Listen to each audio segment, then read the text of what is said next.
Traffic drive દરમિયાન હિંમતનગરના મોતીપુરા ખાતે police અને આર્મી જવાન વચ્ચે ઉગ્ર બોલાચાલી બાદ ઘર્ષણ થવા પામ્યું હતું। જોકે આ બાબતે પોલીસ કર્મી દ્વારા પોલીસ ફરિયાદ નોંધાવી હતી। પોલીસે આર્મી જવાનની અટકાયત કરી કાર્યવાહી હાથ ધરી હતી। જોકે આર્મી જવાનની પણ પોલીસ ફરિયાદ નોંધવામાં આવી તે બાબતે ગુજરાત માજી સૈનિક સંગઠને એ ડિવિઝન પોલીસ સ્ટેશન આવી પહોંચ્યું હતું। હિંમતનગર શહેરના મોતીપુરા ટ્રાફિક પોલીસના જવાનો ટ્રાફિક ડ્રાઈવ ચલાવી રહ્યા હતા તે દરમિયાન અલ્ટ્રો કાર ચાલક ત્યાંથી પસાર થઈ રહ્યો હતો। અલ્ટ્રો કારના ગ્લાસ પર બ્લેક ફિલ્મ લગાવી હતી જેને લઈને પોલીસ દ્વારા તેમને અટકાવવામાં આવ્યો હતો। બ્લેક ફિલ્મ દૂર કરવાની વાત કરવામાં આવી હતી ત્યારે કાર ચાલક આર્મીમાં હોવાનું જણાવી પોલીસ કર્મી સાથે તકરાર કરી હતી। ત્યારબાદ પોલીસ કર્મી અને આર્મી જવાન વચ્ચે ઉગ્ર બોલાચાલી થઈ હતી। દરમિયાન ઝપાઝપી સર્જાઈ હતી। જોકે સમગ્ર બાબતે પોલીસ કર્મી દ્વારા હિંમતનગર એ ડિવિઝનમાં પોલીસ સ્ટેશનમાં ફરજમાં રૂકાવટ બાબતની ફરિયાદ નોંધવામાં આવી છે। જોકે પોલીસ દ્વારા આર્મી જવાનની અટક કરી ફરિયાદ આધારિત કાર્યવાહી હાથ ધરી હતી। જોકે આ દરમિયાન ગુજરાત માજી સૈનિક સંગઠનના હોદ્દેદારો હિંમતનગર એ ડિવિઝન ખાતે પહોંચ્યા હતા અને આર્મી જવાનની પણ ફરિયાદ નોંધાવવા માટે પણ ઉગ્ર માંગ કરી હતી।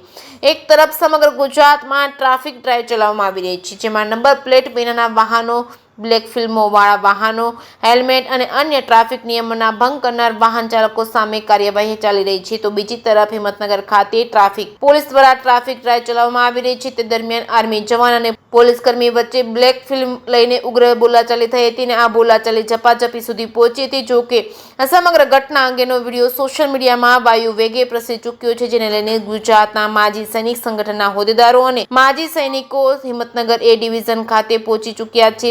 પોલીસ કર્મચારીઓ સામે પણ કાયદેસરની ફરિયાદ નોંધી કાર્યવાહી કરવા માટેની માંગ કરી હતી। જોકે આર્મી જવાનને હિંમતનગર કોર્ટમાં રજૂ કરવામાં આવ્યો હતો જ્યાં ફરિયાદ અંગેના નિવેદનો લેવામાં આવ્યા હતા। જે.કે. સિંહ ગુજરાતી સાથે અશોક નાઈ, સાબરકાંઠા। हमारी ये मांगनी છે કે જમૈયા અમારા છે ઝાલા યશપાલસિંહ પોપટસિંહ એમને જે પોલીસ વાળાએ જે એમની જોડે કૃત્ય કર્યું એ ખરેખર ના કરવું જોઈએ। ગાડીની અંદર પૂરીને પણ માર્યા અને ચોકીમાં લઈ જઈને પણ માર્યા। આ કૃત્ય જે કર્યું એ ખોટું કર્યું। આના માટે કાયદેસરની કાર્યવાહી થાય એવું સરકારશ્રીને આપણી અપીલ છે। જે કર્મચારીઓ છે વિડીયોની અંદર એ દરેક ઉપર કાર્યવાહી થાય। એમના ફાધર આંખે દેખી શકતા નથી અને એમની બેબી 1 મહિનો થયો એટલે ઘરે ખબર પૂછવા માટે આવ્યા હતા એટલા માટે હિંમતનગર આવેલા હતા અને પોલીસ વાળાએ આવું કર્યું એમની જોડે એટલે એના પર કાયદેસરની કાર્યવાહી થાય એવી અમારી અપીલ છે। આવેદન પત્ર આપ્યું, શું માંગ કરી? એફઆઈઆર ફાળવાની સાહેબ। શું નામ આપનું? પરમાર પુંજયસિંહ કેસરીસિંહ। હાલમાં ગુજરાત રાજ્યમાં કાળા કાચ લગાવી ફરતી ગાડીઓ વિરુદ્ધ ડ્રાઈવ ચાલવામાં આવી રહી છે। આ અનુસંધાને સાબરકાંઠા જિલ્લામાં પણ આ ડ્રાઈવ ચાલુ છે। સાબરકાંઠા જિલ્લા ખાતે ટ્રાફિકમાં ફરજ બજાવતા પોલીસ અધિકારી તથા કર્મચારીઓ મોતીપુરા ખાતે ગઈકાલે ફરજમાં હતા ત્યારે એક અલ્ટો ગાડી જે કાળા કાચવાળી હતી જેને રોકી સરકારી કામ કરતા હતા ત્યારે તેમાં બેસેલ વ્યક્તિએ એમ કીધેલું કે હું સેન્ટ્રલ ગવર્મેન્ટનો માણસ છું અને આર્મીમાં છું અને હું કોઈ પણ પ્રકારના દસ્તાવેજ આપને બતાવીશ નહીં, આપે મારી ગાડીને અડવું નહીં। આ બધી વાતચીત કરી પોલીસ અધિકારી કર્મચારીઓ સાથે ઝપાઝપી કરેલી ફરજ ઉપરના અને એમાં ફરજ ઉપરના પોલીસ કર્મચારીના યુનિફોર્મને પણ ફાટી ગયેલું અને નુકસાન થયેલ છે।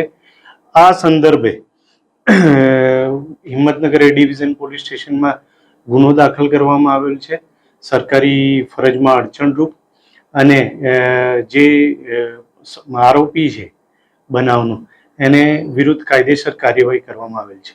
આજે એક બેઠક પણ યોજવામાં આવી હતી આપની સમક્ષ, બેઠકમાં શું ચર્ચા કરવામાં આવી? પોલીસ અધિકારી તરફથી જે પણ કાયદાકીય કાર્યવાહી કરવામાં આવશે તે પ્રમાણેની હકીકત તેમને જણાવવામાં આવેલ છે। मेरा नाम निमावत जितेंद्र, अध्यक्ष गुजरात माजी सैनिक संगठन। आज हमारे एक वन सर्विस जवान है झाला यशपाल सिंह, उनको पुलिस ने कल किसी ट्रैफिक की समस्या से लेके खूब मारा है और उनको अरेस्ट किया हुआ है। अरेस्ट करने के बाद उनके तरफ से एफआईआर कर दी गई है। तो हम पूर्व सैनिक जो भी मेरे यहाँ डिस्ट्रिक्ट के पूर्व सैनिक है वो सब इकट्ठा हुए हैं और ये मांग है कि हमारा एक निर्दोष जवान, ऑन सर्विस जवान, नजीवी छोटी सी बात में अगर पुलिस के साथ कुछ भिड़ंत हो जाती है और उनको ढोर एक पशु की तरह मारते हैं, तो इनके सामने एफआईआर क्यों नहीं हुई? उनको किसने अधिकार दिया कि एक जवान को, हम तो जवान को नहीं, किसी भी आम जनता को भी पुलिस मार नहीं सकती कोई भी बात पे। कानून के तहत जो भी नियम है, कानून के तहत जो भी अधिकार है, वो अधिकार का उपयोग करके उनके तहत कार्रवाई की जानी चाहिए, मगर ऐसा नहीं हुआ है। पुलिस ने अपना पावर का दुरुपयोग करके हमारा जवान है उनको मार के और उनके ऊपर एफआईआर की है। तो हमारी मांग है, जो भी पुलिस है, जो भी अधिकारी है, जिन्होंने इनको मारा है, जिन्होंने इनको एक पुलिस चौकी में ले जाके बाहर से दरवाजा बंद करके अंदर पता नहीं किस कहाँ मारा है, वो सबके सामने कार्रवाई होनी चाहिए और सबके सामने एफआईआर होनी चाहिए। अभी हमारा जवान यहाँ एडमिट हो गया है, उनको मारा है, उनकी हालत ठीक नहीं है, उनको बहुत सारी परेशानियां हो रही, तो अभी एडमिट हुआ है और कोर्ट, नामदार कोर्ट में भी उनका बयान लिया गया है। उन्होंने खुद ने बोला है कि मुझे पुलिस के सामने कार्रवाई करनी है।